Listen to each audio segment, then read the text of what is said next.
slap these together to sync everything up. So it takes a while to get all of this stuff together. As you can see, I've got my keyboard and iPad now set up so that I can actually type here into my script, because I have found that the iPad app that I use for typing the scripts for the teleprompter doesn't want to transfer PDFs very well from my computer to this device, so I'm probably better off typing directly into the app on the iPad. I think maybe, and I've got the basic ring lights set up in front of me here, so I shouldn't have too much of a shadow on my head or on my face from the brim of my hat. At least I hope that's the case. My microphone still might not be working real well. It sounds kind of tinny. I don't know if that's the quality of the mic itself or if that's the quality of the ambient acoustics in the room, which may be bouncing stuff back off of the walls and at the microphone. So one of the things that I wanted to discuss was the fact that one of the things that I wanted to do with this whole setup, with the cameras set up there, and they're recording stuff right now as we speak. Let's shove this out of the way. One of the things I'm going to be endeavoring to do is go through all of these photographs that I've got. I've got tons and tons of photographs and ephemera, letters and stuff, pictures, old pictures. Some of them are bigger, some of them are smaller. I plan to scan these in, but I've got to go through a ton of stuff. I'm going to show some of the larger ones here that will make a little bit more sense. Here's one of Brandon when he was little.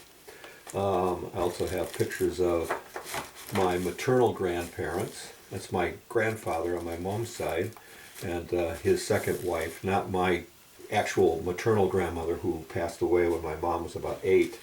And then I've got like my mom and dad's wedding picture, which is interesting. I'll probably get a scan of this and get this sent off to my cousin Frank, because it's got his mom right there. And his mom and my Aunt Joanne, who weren't married yet. My Aunt Joanne had not married my Uncle Bob yet, and my Aunt Aunt Barbara had not married my Uncle Frank, who's not in this picture. That's Brooks Monroe and my Uncle Donald, my dad's brother.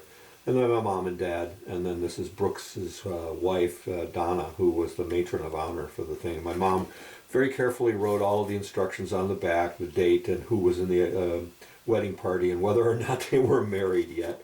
So it's all that stuff. But anyway, there's like just a ton of stuff to go through. A lot of old photographs, you know, like my mom and dad from like Oscoda in the late 1940s, 48, 49 and stuff. So I've just got like lots and lots and lots of stuff to do. And I hope to put all of this stuff together into photo albums and stuff and identify some of the things, and also get some of the more interesting stuff. I just came across that book called the Leffingwell Records. And it turns out that we were related to somebody from Washington's Army who came from Norwich, Connecticut, and this guy was a staunch supporter of the Continental Army, and one of his distant relatives by the name of Jonas Bowman married Lizzie Ferguson, and they migrated from Warsaw, New York to Michigan, Goodrich, Michigan, sometime in the 1840s, 1850s or something like that. And they are the descendants of the Bowmans who are in the Almont area. So we go back that far on the other side. I also have a typewritten paper somewhere over here that my mom gave me, which was done by somebody who was a genealogist, if you will, on my mom's side of the family, which indicates that on my mom's side of the family we go back to the Revolutionary War as well, but except we were on the side of the Tories on that side and got kicked out of the United States post-Revolutionary War and had to go to Canada because they supported the Brits. And that ancestor was sent here from Alsace-Lorraine as a Hessian to fight for King George against the colonials. So he was a Hessian.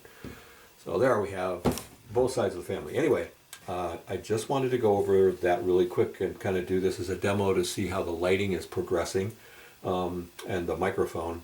Again, I may have to get a different mic set up. As I said, the microphone that I had set up on top of the camera was a little bit too far away. I've got it on an extension right now, but it was buzzing before. I don't know if that's still going to be the case. We will see. Anyway, all for now. I will see you in the next video.